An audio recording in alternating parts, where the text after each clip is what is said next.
प्रणाम। नमो हरियंताणं, नमो सिद्धाणं, नमो आयर्याणं, नमो वज्रायणं, नमो लोये सव्यसाहुणं। येषु कञ्चनमुक्कारो सर्वपापप्रणाशनो मङ्गलानं च सुभ्यस्य पद्मं वै मङ्गलम्। कण्ठे धरणेन्द्रे च सूचितं कर्म कुर्वती प्रभुस्तुल्यमनोवृत्तिपार्श्वनाथ श्रीस्तु। कुन्दिन्दुकुखेरतुषारवन्ना सरोजहत्था कमले निसन्ना वायीसिरिपुत्थैवगहत्था सुहायसामसायापसत्था। अंगूठे अमृतवसे लब्धितणा भंडार श्री गुरु गौतम समरीय वांछित फलदातार वांछित दातार वांछित फलदातार। परम पूज्य मोपाध्याय यशो विजयजी रचित समाधि शतक ग्रंथ અને તેની ઉપર ભક્તિ યોગાચાર્ય પરમ પૂજ્ય યશો વિજય મહારાજ સાહેબના વિવેચનના સ્વાધ્યાયનો આજે આપણો 19મો દિવસ છે અને તેની સાથે 20મો દિવસ છે અને તેની સાથે આપણે સ્વાધ્યાયમાં હવે આગળ જઈએ છીએ. ગાથા આપણે લીધી હતી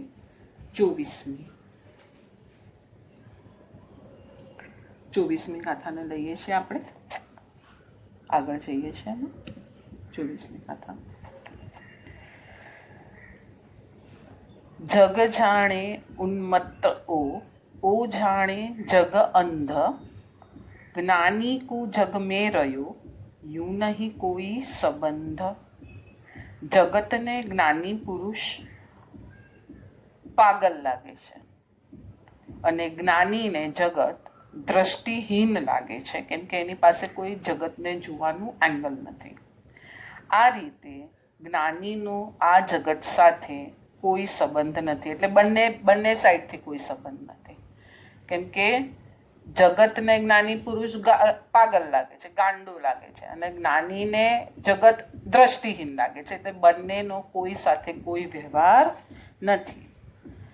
અને ગુંગે કેરી સરકરા એમ કરીને ટાઇટલ આપ્યું છે ગુરુજીએ. મૂંગા માણસને કોઈ સાકર ચાખવા આપે અને હવે કેવી છે મને તું સમજાવ, તો એ સમજાવી શકશે નહીં. બસ એ જ દ્રષ્ટિએ આ જ્ઞાનીનો જગત સાથે કોઈ સંબંધ નથી. આપણે આગળ જઈએ છીએ. પૂજ્ય આનંદગણજી જેવા સાધનાના શિખરોનો સમાગમ શું કરે એ પૂછવું, એના કરતાં એ શું ન કરે એ પૂછવું જરૂરી છે. ત્યાં સુધી આપણે લીધું હતું. હવે આગળ જઈએ છીએ. શું ન કરે? પ્રભુનો જાદુ, ગુરુનો જાદુ, સદપુરુષોનો જાદુ, સદગુરુઓનો જાદુ, સદશક્તિઓનો જાદુ શું ન કરે. આપણે એમ પૂછીએ શું કરે, પણ આપણે એમ કહીએ શું ન કરે એ જોવાનું છે. આગળ જઈએ છીએ. આપણે કાલે આટલું તો જોઈ ગયા હતા કે યશો વિજય મહારાજ સાહેબ કહે છે કે વિદ્વાન, નિર્ભીક અને હાજર જવાબી હતા. પણ હવે કોણ યશો વિજય અને કોણ આનંદગણજી, આ બે વચ્ચેનો તફાવત પણ હવે દેખાતું નથી. અને આગળ જઈએ છીએ. હવે આપણે આમાં મોપાધ્યાયજી માટેનો ટૂંકો માર્ગ હતો આનંદ ઘન બનવાનો. શું કે છે અહીંયા?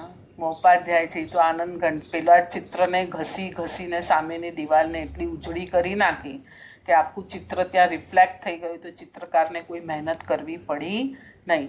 બસ સેમ એ જ રીતે મોપાધ્યાયજી આનંદગણજીને મિલન કરે છે, બેઉ જણા મળે છે અને મોપાધ્યાયજી આખા આનંદ ઘનમય બની ગયા. એ એમના માટે ટૂંકો માર્ગ હતો, ઝડપથી બની ગયા. આનંદઘન અષ્ટપદીમાં સમજાવ્યું છે, સહજ સંતોષ, આંતરિક પરિતોષ, ભીતરી તૃપ્તિની આનંદ પ્રાપ્તિ દ્વારા થયેલ તૃપ્તિની એક લહેર ઉપડે અને જે અનિર્વચનીય સુખ મળે એમાં બધી દુવિધાઓ ડૂબી ગઈ હોય. શું કે છે? સહજ સંતોષ. સહજ સંતોષ કેમ કીધું અહીંયા? સહજ સંતોષ કેમ કીધું? પેલા આપણે તરસ छिपाવી છે, તો પેલા આપણે શું કરવું પડશે? તરસની દુઃખ ઊભું કરવું પડશે, અને પછી આપણને સંતોષ મળશે.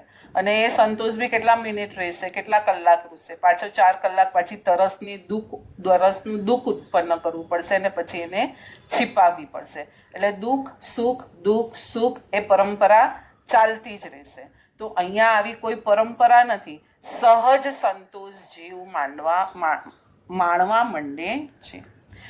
આંતરિક તૃપ્તિ, આનંદની પ્રાપ્તિ, આની એક લહેર ઉપડે છે. એક લહેર. હવે આનંદ આનંદ આનંદ આનંદ આનંદ, દુઃખની બાધા જ નથી, એક સરખો આનંદની જે લહેર ઉપડે છે, એનું કંઈક પણ આપણે હવે અહીંયા ડિસ્ક્રિપ્શન કરવાની જરૂર રહેતી નથી. નારદ ઋષિ યાદ આવે છે. તેઓ કહે છે કે પ્રભુ પ્રેમમાં ડૂબેલા એ મહર્ષિ પ્રભુના પ્રેમમાં ઉત્પ્રોત થયેલી ક્ષણોને તમે માણી શકશો. કહી શી રીતે શકો? શું કહે છે નારદ મુનિ? પ્રભુ પ્રેમમાં જ્યારે તમે ઉત્પ્રોત થઈને રહેલા છો, તો તમે એ ક્ષણને શું કરી શકો છો? ખાલી માણી શકો છો, કહી શકતા નથી. એ અનુભૂતિને અભિવ્યક્તિની દુનિયામાં લાવી શકાય એમ નથી. અનુભૂતિ એટલે એક્સપિરિયન્સ, અભિવ્યક્તિ means to talk. So you can not explain whatever you have felt. એટલે તમે જે બી અનુભવ્યું છે એ as it is you can not describe in your word. મજાનું ઉદાહરણ એ વાતને સમર્પિત કરતા તેઓ આપે છે કે કબીરજીએ ટાંકેલો એક દુહો છે, ગુંગે કેરી સરકરા. શું આપણે તો જરા કામ કરી દે, આમાં બહુ બ્લેક દેખાય છે. ગુંગે કેરી સરકરા એટલે શું? મૂંગો માણસ જો નહીં, આમ કરી ખોલી નાખો, સેજ ખોલી નાખો, હજી સેજ, બસ બસ બસ બસ. ગુંગે કેરી સરકરા એટલે જ્યારે મૂંગો માણસ સાકર ખાય તો એને શું લાગે? તો કે મૂંગો માણસ સાકર ખાય પછી તમે એને પૂછો કે સાકર કેવી લાગી, તો એ કહેશે કે મુખના હાવભાવથી તું જાણી. આમાં મને ગુરુજીનો એક દાખલો યાદ આવે છે કે મયખાનામાંથી નીકળેલો માણસ, દારૂના પીઠામાંથી નીકળેલો માણસ, કેવી રીતના ખબર પડી જાય કે આ દારૂ પીને નીકળ્યો છે કે દારૂ પીધા વગર નીકળ્યો છે? જે લથડિયા ખાય છે, જે જીવ આ મગ્ન છે એક દુનિયામાં, તો આપણને ખબર પડી જાય છે કે આ દારૂ પીને નીકળેલો છે.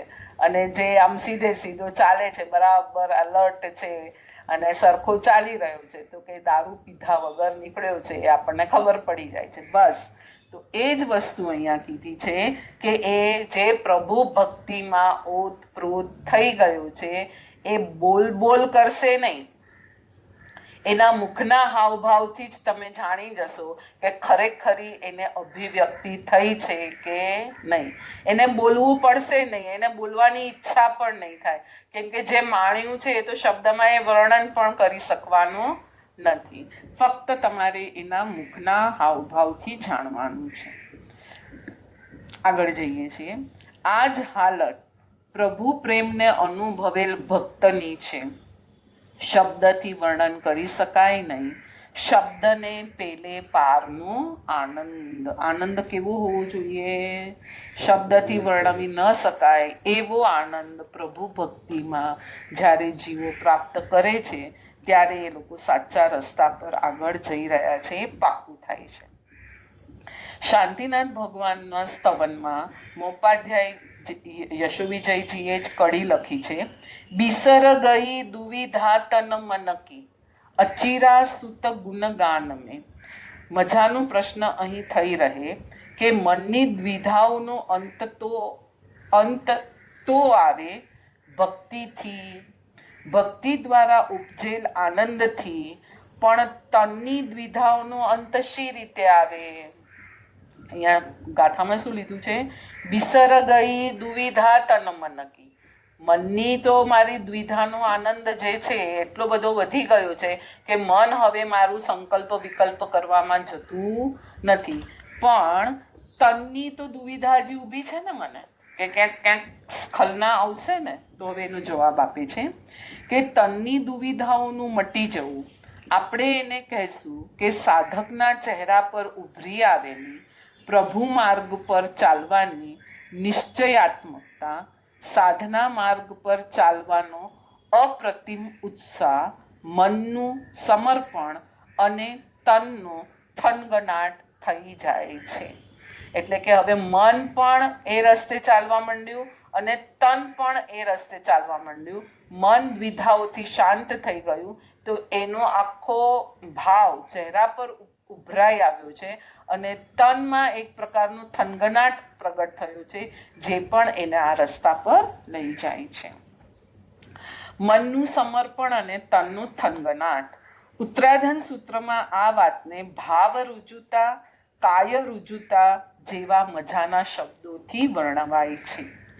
ભાવોના આર્જવને સંબંધ છે શરીર પર ઉઠી આવતી, ચહેરા પર ઉભરી આવતી મૃદુ રેખાઓ સાથે.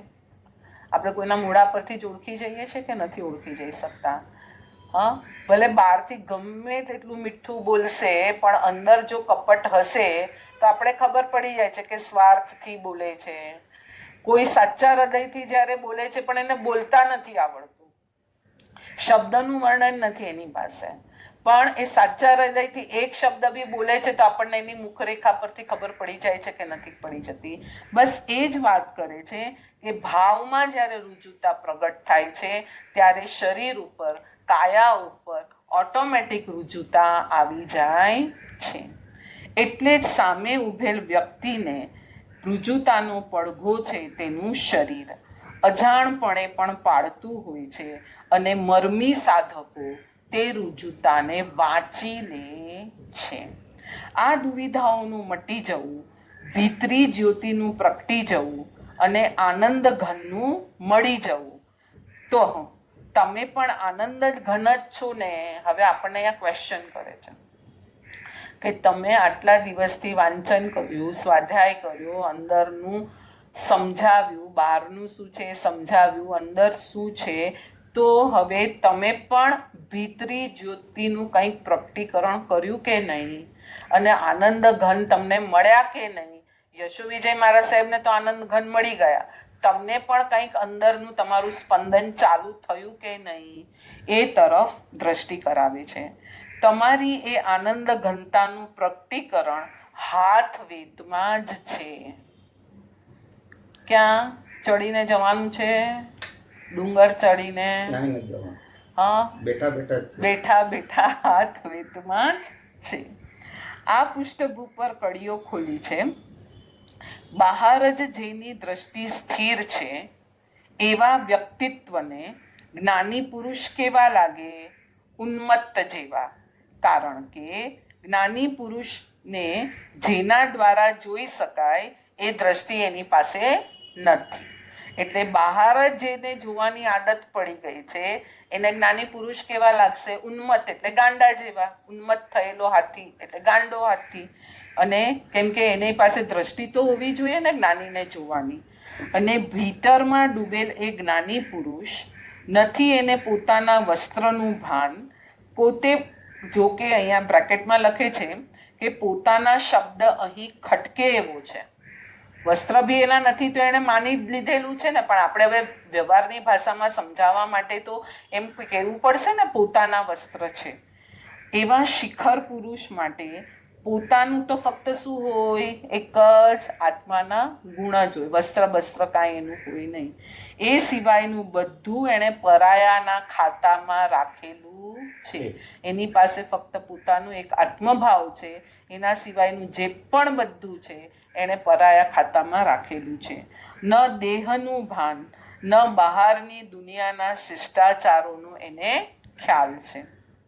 અને તમે આ બધાથી બેપરવાહ બનો નહીં ત્યાં સુધી ભીતર ઉતરી પણ કેમ શકાય? ક્વેશ્ચન પૂછે છે અહીંયા આપણને મહોપાધ્યાયજી.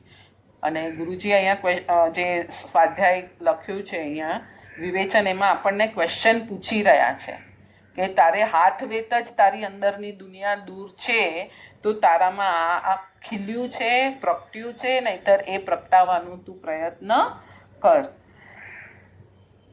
કોઈ ભક્ત પુરુષ પ્રભુના દર્શન માટે વિલપતો હોય, આક્રંદતો હોય, સામાન્ય જનને આ વાત કઈ રીતે સમજાય? એને તો એ પાગલ જ લાગશે. ફૂટપટ્ટી ખોટી છે, પછી જે માપ નીકળશે તે ખોટું જ હોવાનું છે. અને એથી જ્ઞાની પુરુષ આ ફૂટપટ્ટી પર ક્યારેય આધાર રાખતા નથી. ઓ જાણે જગ અંધ. જ્ઞાની પુરુષો આ ફૂટપટ્ટી સાથે એને કંઈ લેવા દેવા નથી. જગતને જે કહેવું હોય એ કહે. મને ભલે મારા વસ્ત્રનું, મારા દેહનું, મારી અવસ્થાનું મને કાંઈ ભાન નથી તો ચાલશે, પણ મારા પ્રભુ, મારા સદગુરુ, મારી જે વાયકા પ્રમાણે હું બરાબર અંદરની દુનિયામાં ચાલી રહ્યો છું ને, એની જ મને ફિકર હોવી જોઈએ. પ્રભુ સાથે સંબંધ જોડાયો, દુનિયા સાથેનો સંબંધ તૂટ્યો. આપણા માટે સૂત્ર આમ ખુલે છે, દુનિયા જોડે સંબંધ તોડીએ અને પ્રભુ સાથે સંબંધ બંધાશે. આપણા માટે આવી રીતના છે. બાકી તો શું છે, પ્રભુ સાથે જેનો તોડ જોડ અને જોડ તોડ એ બે ન્યાય છે. સાધક સમર્થ ગુરુ પાસે ગયો, વિવળ છે, એ પૂછે છે એ સી રીતે મળે? તો ગુરુ કહે છે, દુનિયાથી નાતો તોડી નાખ તો ભીતરનો તાર સંધાઈ જશે. એટલે પેલા તોડ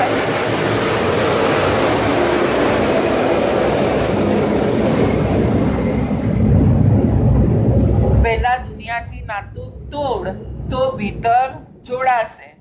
ક્યાંક ઊંચા સાધકો ભીતર જોડાઈ જાય છે તો બહાર ઓટોમેટિક બધું તૂટી જાય છે. 25મી ગાથા પર આપણે આવ્યા. યાં પર છાહી જ્ઞાન કી, યાં પર છાહી જ્ઞાન કી, વ્યવહારે જ્યું કહાઈ, વ્યવહારમાં જે પ્રમાણે કહેવાયું છે, નિર્વિકલ્પ તુજ રૂપ મેં દ્વિધા ભાવ ન સુહાઈ. વ્યવહાર નહીંથી એમ કહેવાય કે જ્ઞાનનું પ્રતિબિંબ પડે છે વિચાર રૂપે. કંઈક વાંચો, જાણો અને વિકલ્પોની હારમાળા શરૂ થાય છે. નિશ્ચય નહીંથી જોઈએ તો આત્મા તો નિર્વિકલ્પ છે. ત્યાં કંઈ શુભ અશુભ આદિ હોતું નથી, શુદ્ધ જ છે.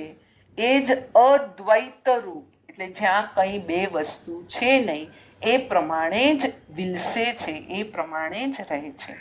બે નહીં સામસામે આવ્યા, જેની વાત આપણે 1-2 દિવસ પહેલા પણ વ્યવહાર નહીં અને નિશ્ચય નહીં, જ્ઞાતા ભાવ, દ્રષ્ટા ભાવ, એ 2-3 દિવસ પહેલાના સ્વાધ્યાયમાં લીધી હતી. એ જ વાત પાછી અહીંયા રિપીટ કહી છે. પાછું આપણે વાંચીએ. જ્ઞાનનું પ્રતિબિંબ પડે છે વિચાર રૂપે. વ્યવહાર નહીં એમ કે છે. વ્યવહાર નહીં શું કહે છે? જ્ઞાન છે અરીસો છે, તો અરીસામાં શું પડે છે? પ્રતિબિંબો પડે છે. કંઈક વાંચવું, જાણવું અને પછી શું થશે? વિકલ્પોની હારમાળા શરૂ થઈ જાય છે. જ્યારે નિશ્ચય નહીંથી જોઈએ તો આત્મામાં કોઈ વિકલ્પ છે, સંકલ્પ છે? આત્મામાં કંઈક થાય છે? ના. જ્યારે તમે તમારા અજ્ઞાનથી કંઈક કરો છો, જ્ઞાને તો બે વસ્તુ બતાડી, હવે તમે શેને પકડો છો? વિકલ્પ સંકલ્પને પકડવા જાઓ છો કે જ્ઞાનને પકડવા જાઓ છો? જો તમે જ્ઞાનને પકડવા જાઓ છો તો તમને નિર્વિકલ્પતા, બીજું કાંઈ છે નહીં, આત્મા છે અને જ્ઞાન છે, બે જ વસ્તુ છે. પણ તમે કંઈ જાણ્યું અને પછી એમાં તમે વિચારધારામાં ગયા તો પછી તમે વિકલ્પ ધારાને પ્રગટ કરી છે. હવે આપણે એનું વિવેચન વાંચીએ. 25મી ગાથાનું. ચાંદની 16 કળાએ ખીલેલી હતી. ગુરુનું ધ્યાન પૂરું થયું.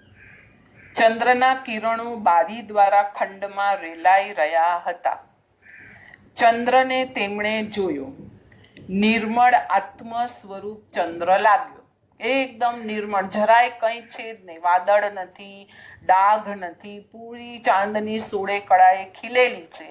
એવો ચંદ્ર ગુરુએ ધ્યાન અવસ્થા રાતના પૂરી કરી અને બારીમાંથી જોયું તો ચંદ્ર તો 16 કળાએ પૂરો ખીલેલો છે. વાદળા વગરના શરદ ઋતુના ચંદ્ર જેવું નિર્મળ આત્મરૂપનું જીવંત દ્રષ્ટાંત હતું. શું કીધું અહીંયા? આમાં શરદ ઋતુ ક્યારે આવે ખબર? દિવાળી પહેલા. ત્યારે વરસાદ વરસી ગયો હોય. પહેલાની ઋતુઓમાં શું થાય? ઉનાળામાં વરસાદ ઉપર જાય, પેલી વરાળો ઉપર જાય એટલે વાદળાઓ બંધ થાય. પછી ચોમાસું આવે એટલે વાદળામાંથી વરસાદ વરસી જાય, એટલે બધા વરસાદના વાદળો વરસી ગયા છે. હવે એકદમ શરદ પૂનમનો જે ચંદ્ર છે કેવો છે? વાદળા વગરનો છે. અને શિયાળામાં, એટલે શિયાળાની હવે જે શરૂઆત થવાની છે, તો ત્યાં વાદળા વગરનો જે ચંદ્ર છે ને, નહીતર તો વાદળાનું ડાઘ આવે છે, વાદળથી ઢંકાયેલો રહે છે, છાયા પડે છે, તો જે પૂરી ચાંદની છે ને એ નથી ખીલાતી. આમાં આખું માર્મિક તત્વ પડેલું છે. જ્યારે પણ આપણે શાસ્ત્ર વાંચીએ છીએ ને ત્યાં શરદ ઋતુનો ચંદ્ર એમ જ કહે છે. ગ્રીષ્મ ઋતુનો કે ચોમાસાની ઋતુનો ચંદ્ર ક્યાંય નથી. પ્રભુની શીતળતાને પણ એની સાથે જ સરખાવી છે. તો આપણે કોઈ દિવસ વિચાર કર્યો કે શરદ ઋતુનો ચંદ્ર જ કેમ કીધો? એનું કારણ આ છે કે કર્મમળ જ્યારે હટી જાય છે જીવ પરથી, ત્યારે પૂર્ણ કળાએ જે ખીલેલો ચંદ્ર છે એ કેવો શોભાયમાન છે. તારો આત્મા મૂળથી આવો જ શોભાયમાન છે. એટલે ચંદ્રમાં ચાંદની ઓછી હતી તો કેમ શરદ ઋતુનો લીધો? કેમ કે વાદળ હતા આગળ. એટલે ચંદ્રમાં તો ચાંદની પૂરી જ હતી પણ આપણને દેખાતી ન હતી. પણ શરદ ઋતુ આવી, વાદળાઓ નથી, આકાશ ચોખ્ખું છે, એટલે તને ચંદ્ર ચોખ્ખો દેખાય છે. બાકી ચંદ્રની ચાંદની તો કાયમ આવીને આવી જ સ્ટ્રોંગ છે. તો અહીંયા આત્માનું સ્વરૂપ પણ આવું જ સ્ટ્રોંગ છે એ તરફ દ્રષ્ટિ મૂકે છે. ચંદ્રને જોઈને ઘણાને ઘણું યાદ આવતું હશે. કોઈ ક્ષુધિતને, એટલે કોઈને ક્ષુધિત એટલે ભૂખ્યો માણસ છે, એને શું દેખાશે? એમાં ગોળ અને રોટલો દેખાય છે. કવિઓને ચંદ્રમાં છલકાતું મૃગ દેખાય છે, હરણું દેખાય છે. પ્રાકૃતજનોને એટલે કોઈ બીજાને રેડિયો કાઢતા માજી દેખાય છે. એટલે હવે જેની જેવી દ્રષ્ટિ. એટલે કોઈને ગોળ રોટલી દેખાય છે, ગોળ મોટો રોટલો દેખાય છે. કોઈને છલકાતું દોડતું એમાં મૃગલું દેખાય છે. કોઈને રેડિયો કાઢતા માજી દેખાય છે. ગુરુને ચંદ્ર જોઈ પોતાનું નિર્મળ સ્વરૂપ આવું છે એ યાદ આવ્યું. આવો મજાનો અનુભવ થયો.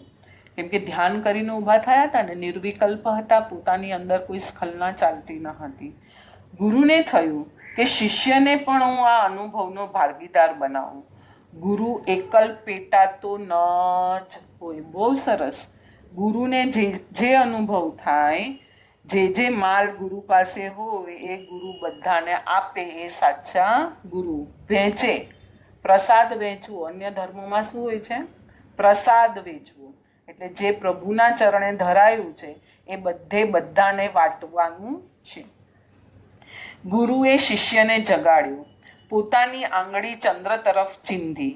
ગુરુએ કહ્યું, જો. શિષ્ય ગુરુદેવની આંગળીને જુએ છે. ગુરુએ આમ આંગળી ચીંધીને કીધું જો, તો શિષ્ય ગુરુની આંગળીને જુએ છે. વાહ, કેવી સરસ આ આંગળી ચાંદનીમાં ચમકે છે. ગુરુ કહે છે આંગળીને નહીં, આંગળીઓ જે દિશા તરફ તકાય છે તેને જો. શિષ્ય ચંદ્રને જોઈને રાજી થઈ ગયો. કેવો સરસ ખીલેલો ચાંદો. ગુરુ સ્મિત સાથે બોલ્યા, માત્ર પ્રાકૃતિક શોભા જોવા માટે આ મધરાતે નીરવ શાંતિમાં મેં તને ઉઠાડ્યો નથી. ચંદ્રને જોતા તને તારા નિર્મળ સ્વરૂપનું ભાન થાય છે? ક્વેશ્ચન માર્ક મૂક્યો. પ્રભુને જોતા, આગળની બધી ગાથાઓમાં પ્રભુનું વર્ણન આવ્યું. પ્રભુનો ઉપશમ રસ, પ્રભુની અમી જરેલી આંખો, પ્રભુનું આ, પ્રભુની પ્રતિમાને જોઈને અંદર તને આ ભાસ્યો? અહીંયા આપણને પૂછે છે. દેવચંદ્ર મહારાજે ભીતરની આ નિર્મળતાને અસંગ દશા જોડે સાંકળી છે. શુદ્ધ સ્વરૂપ નિર્મળ છે, અસંગ છે. નિર્મળતા સાધ્ય છે, અસંગ દશા સાધન છે. થોડી ઊંચી વાત મૂકી છે પણ આપણે એને સમજશું. શું કે છે? નિર્મળતા સાધ્ય છે. સાધ્ય છે એટલે સાધ્ય એટલે ગોલ છે. બરાબર છે, ગોલ છે. તો સાધન બી હશે ને. ગોલ છે, ગોલ અચીવ તમારે કરવો છે તો સાધન બી હશે ને. તમે કંઈક કંઈક કંઈક કરશો તો તમારે ત્યાં સુધી પહોંચાશે ને. તમારું સાધ્ય છે ગિરનારમાં નેમનાથની ડેરી સુધી જવાનું, તમારું સાધ્ય છે, તમે લક્ષ્ય કર્યું છે. તો સાધન તમે પગદંડીને બનાવશો, તમે ચાલશો, તમે આગળ જશો તો આ સાધન થયું કે નહીં તમારા માટે? તો જ્યારે નિર્મળ સ્વરૂપને પામવું છે એ જો તમારું સાધ્ય હોય તો અસંગ દશા, બહારના બધા પદાર્થો, ઘર બાર, રાગ દ્વેષ, શુભ ભાવ બધું છોડશો તો નિર્મળ સ્વભાવ તમારો પ્રાપ્ત થશે.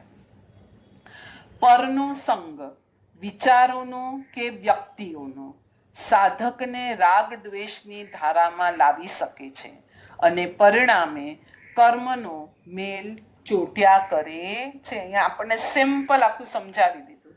પરનો સંગ શું કરે છે?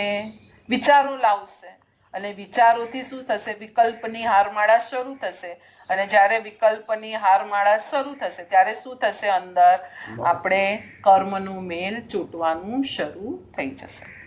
નિર્મળતા ગમી ગઈ, અસંગ દશા આવી જ હશે.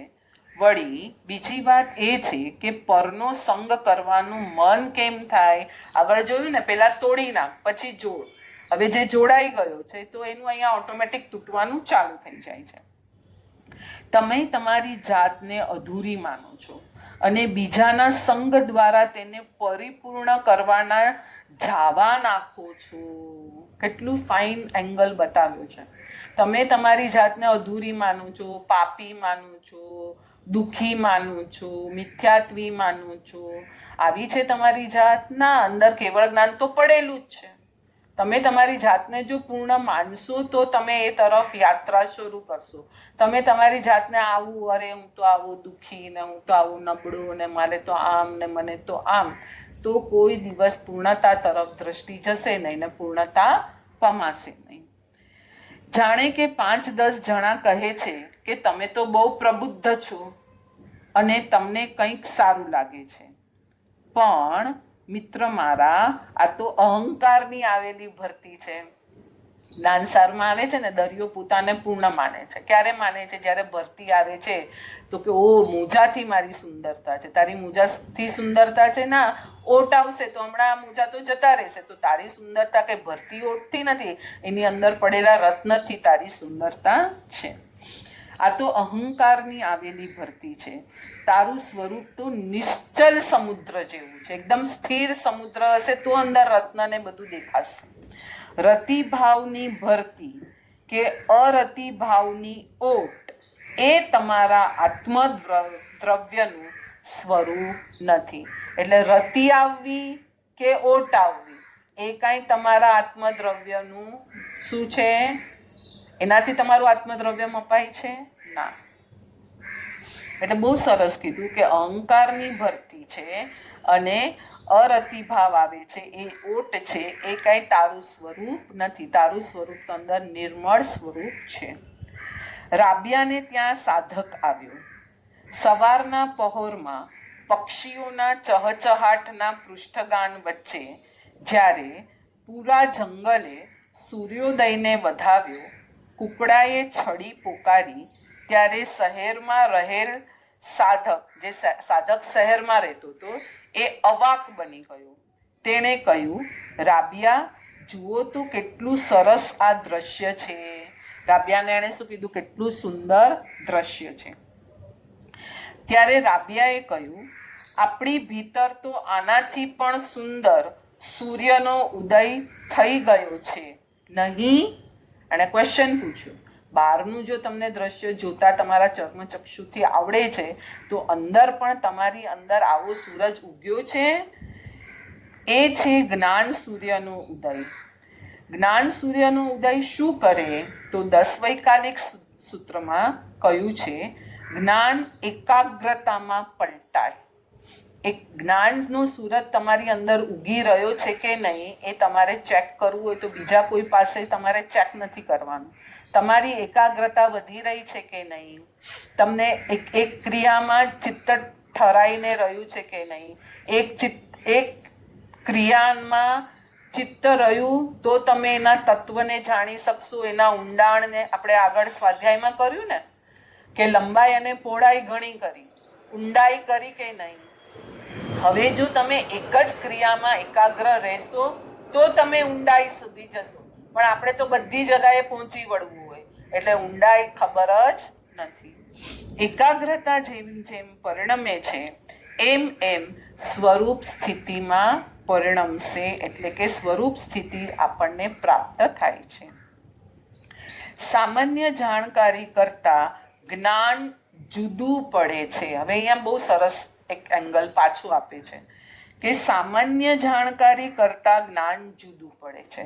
સામાન્ય જાણકારી ગમા અને અણગમાના વિકલ્પોની હારમાળા શરૂ કરે છે. હવે જ્ઞાન એટલે કે તત્વજ્ઞાન અને અહીંયા સામાન્ય જ્ઞાન, બે પ્રકારના જ્ઞાન આપ્યા. તત્વજ્ઞાન શું કરે છે? એકાગ્રતા અને સ્થિરતા તરફ લઈ જાય છે. અને સામાન્ય જ્ઞાન, માહિતી જ્ઞાન શું કરાવે છે? ગમા અણગમા. આપણે વ્યાખ્યાનમાં કાલનું જ વ્યાખ્યાન સાહેબજી આજે વાંચે તો, કેમ કે આપણું સામાન્ય જ્ઞાન છે. તત્વ તો આપણે ત્યાં એમ ઉલટાનો આભાર માનવો જોઈએ ગુરુજીનો કે સારું થયું કાલે કદાચ આ શબ્દ મને નહોતો સમજાયો, આજે પાછું એ જ ભલે વાંચ્યું, કાલે કદાચ મારું ચિત્ત બીજે હતું તો આ બધું તો ચૂકાઈ ગયું હતું. નવું જ લાગવું જોઈએ, કેમ કે અંદર પરિણમન થયું હોય તો એ તત્વજ્ઞાન અને હજી સ્ટ્રોંગ જ્ઞાન આપણું બને છે. સામાન્ય જાણકારી કરતાં જ્ઞાન જુદું પડે છે. સામાન્ય જાણકારી ગમા અણગમા તરફ લઈ જાય છે, જ્યારે જ્ઞાન શું કરે છે? અનુપ્રેક્ષાની ધારાને લઈને પોતાની દિશા તરફ આગળ. પોતાની દિશા એટલે કઈ દિશા? આત્માની દિશા. કેમ કે સ્થિરતા આવી ગઈ છે. સ્થિરતા આવી ગઈ છે એટલે હવે એને માર્ગ ચોખ્ખો છે, અને માર્ગ ચોખ્ખો છે એટલે હવે એને સડસડાટ ચાલવાનું છે, ક્યાંય વચ્ચે ઊભા રહેવાનું નથી. ઊભા રહેવાનું કોને આવે? જેને ગમો અણગમો, આ છે તે છે, આ સારું છે આ ખોટું છે, આ એ કરવું હોય ત્યાં થાય છે. આમ એકાગ્ર શબ્દનો અર્થ કોઈ પણ એકાદ જપનું પદ, સ્વાધ્યાયની પંક્તિ આદિમાં સ્થિર બનવું એવો થાય છે. એક પદથી એકાદ પદ પકડેલું જરા આગળ જઈએ ત્યારે આ બહુ ડેપ્થ લાવે છે. હવે અહીંયા પાછું બે વાર મારે વાંચવું પડશે. બીજી વાર, એકાદ પદ જપનું, એકાદ સ્વાધ્યાયની કડી, એને પકડી સ્થિર બનવું એવો અર્થ થાય છે. એટલે એકને પાછું ઇન્વર્ટેડ કોમામાં મૂક્યું છે. એક પદથી એકાદ પદ પકડેલું, એટલે એક એટલે આત્મા, અને તેમાં તેના એકાદ ગુણમાં સ્થિર થવું, એકાગ્ર બનવું, એ છે જપ અને એ છે સ્વાધ્યાય. શું કહે છે ગુરુજી? Read between the lines. તમે સ્વાધ્યાય 500 ગાથાનો સ્વાધ્યાય કરવાનો ને, હવે પર્યુષણ આવશે એટલે 6000 ગાથાનો સ્વાધ્યાય દેવું ચૂકવવાનું આવશે, તો આપણે શું કરશું સ્વાધ્યાયમાં? પેલું વંદિતું જેને આવડતું હશે એ લોકો વંદિતું બોલ્યા રાખશે, પછી નૌકારવાળી ગણ્યા રાખશે, આટલી નૌકારવાળી એટલે 6000નું દેવું. સ્વાધ્યાય શું છે? એની ચરમ સીમા શું છે? દેવું છે તો શું છે? કે તું તારા જ્ઞાનને ભૂલી ગયો છે, તું તારા સ્વરૂપને ભૂલી ગયો છે, તું તારું ભાન ભૂલી ગયો છે, તું પરમાં અટવાઈને રહ્યો છે, તો સ્વાધ્યાયનો સહારો લઈ અંદર જા. આ છે સ્વાધ્યાય. બરાબર છે? કેટલું ફાઇન કીધું કે એક પદ, એક વાક્ય એને પકડી અને તારા એક ગુણમાં સ્થિર થા. અનંત ગુણ છે આત્માના, તો આત્માના અનંત ગુણમાંથી એક ગુણને પકડીને એ સ્થિર થતું તારો આ ફાયદો. નહીંતર તો તું દોડાદોડ જે કરે છે કરતું રહે. આ આત્મા ગુણોની સ્થિરતા આત્મ સ્વરૂપની સ્થિરતામાં પલટાય છે. તમે તમારામાં હો છો એ છે બીઈંગ. ડુઈંગ અને બીઈંગમાં અલગ છે. આગળ જઈએ. જ્ઞાન અને તેનું વિકલ્પાત્મક પડછાયો. આ વ્યવહારુ જ્ઞાન માહિતી જ્ઞાનની વાત થઈ. કંઈક જાણો છો પછી તે સંબંધી વિકલ્પોની હારમાળા ચાલ્યા કરે. ક્યાંક ગયા, ગરમીનો સમય છે, માટીનો ઘડો મળ્યો પણ રીઢો છે, નવો નથી, એટલે વિકલ્પ શરૂ થશે. ગરમીમાં તો આ ઘડામાં પાણી ગરમ થઈ જશે. આ વિકલ્પ આવ્યો કેમ કે અનુકૂળતાવાદને કારણે. પણ જો ઉપયોગિતાવાદ રાખી હોય તો પાણી ભરવું છે, માત્ર પાત્ર જોઈએ. આપણા પૂર્વજો તો લાકડાના પાત્રામાં પાણી રાખતા હતા. ઉપયોગિતાવાદ એ એક શબ્દ પ્રગટ કર્યો અને બીજો શબ્દ આવ્યો અનુકૂળતાવાદ. ઉપયોગિતાવાદ હોત તો પાત્ર છે અને પાણી એમાં ભરાઈ ગયું, વાત થઈ ગઈ પૂરી. અને બીજું અનુકૂળતાવાદ તો કે આવો ગરમી છે ને આવું છે, તો હવે વિકલ્પ એટલે શું થયું? માહિતી જ્ઞાન આવ્યું, ગમો અણગમો આવ્યો, સંકલ્પ વિકલ્પ આવ્યો, એટલે તમારું જ્ઞાન સામાન્ય જ્ઞાન બની ગયું. હવે તમારું જ્ઞાન, સાચું જ્ઞાન ઉપયોગિતા. ઓકે, ઘડો છે, પાણી ભરાઈ ગયું, પીવાઈ ગયું, તમે તમારામાં ગુણમાં લીન છો. આગળ જઈએ છીએ. ઠંડીનો સમય હોય, ખુલ્લું મકાન મળે ત્યારે સાધક કહેશે કાંઈ વાંધો નહીં, રાત્રે આ મકાનમાં અપ્રમાદ રહેશે. ઠંડીને કારણે અધરાતે ઊંઘ ઉડી જશે અને કાયોત્સર્ગ ધ્યાનમાં બેસી જઈશ. એટલે જાણકારી બે રીતની થઈ. જ્ઞાન છે તો જાણ્યા વગર થોડું અટકવાનું છે. જ્ઞાનનું તો કામ જ છે જાણ જાણ જાણ જાણ જાણ કરવું. હવે આપણા સંસ્કાર, અનાદિના સંસ્કાર, આપણા આયામો, આપણી કઈ એક્સરસાઇઝ છે એ પ્રમાણે આપણે પછી એમાં સંકલ્પ વિકલ્પ કરશું. સાધક હશે, આપણે આગળ જોયું તન મનની દુવિધા ટળી ગઈ છે, તોડ જોડની રીત અપનાવી રહ્યો છે, એ પ્રમાણે એનું જીવ આગળ જશે. જાણકારી બે રીતની થઈ. એક જાણકારીમાં વિકલ્પોનો પડછાયો પડે છે અને બીજામાં કોઈ પડછાયા પડતા નથી. ગમો અણગમો આદિ વિકલ્પ છે તે ચાલુ જ રહેશે. અને ગમા અણગમાને પાર પાડી ગયેલો સાધુ, જેનાથી ઉપર ઉઠી ગયો છે, જેનાથી એ આગળ વહી ગયેલો છે, એ સાધક જ્ઞાનમાં વિકલ્પ નહીં હોય. ભાઈ, તારું સ્વરૂપ તો નિર્વિકલ્પ છે, એમાં દ્વૈત એટલે બે વસ્તુ ક્યાંથી પ્રગટે? દ્વૈત એટલે બે વસ્તુ અને અદ્વૈત એટલે બે વસ્તુ નહીં, એક જ વસ્તુ. તો તારું સ્વરૂપ જ નિર્વિકલ્પ છે, તો એમાં રતિ અરતિ આદિનું ચિત્ર બને જ કઈ રીતે? વિકલ્પો તમને ખંડિત કરે છે.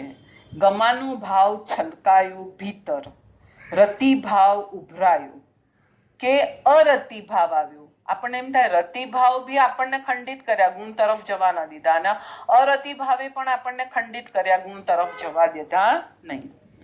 પણ તારા સ્વરૂપમાં આ દ્વૈત, રતિ અરતિ કંઈ છે જ નહીં.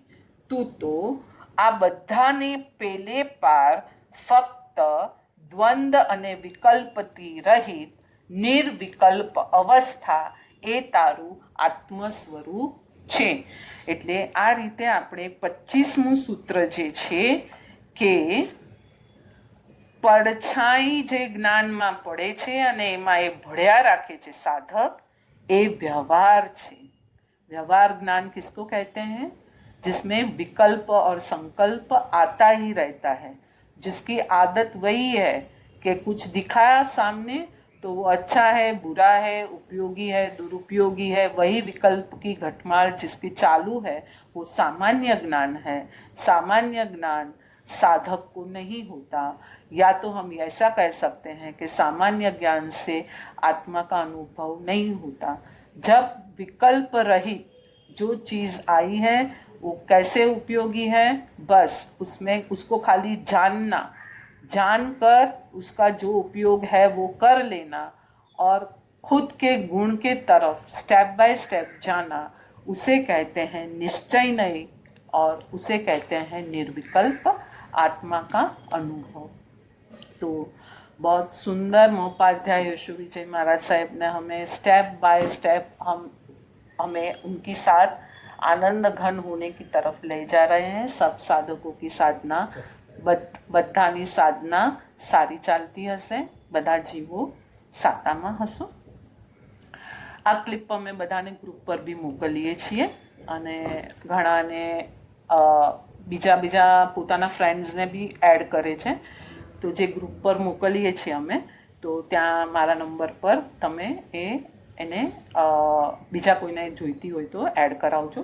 નહીંતર અમારી યુટ્યુબ ચેનલ જે છે સ્વાધ્યાય બાય ભાવનાજી, સ્વાધ્યાય બાય ભાવનાજી, એના પર બી અપલોડ કરીએ છીએ।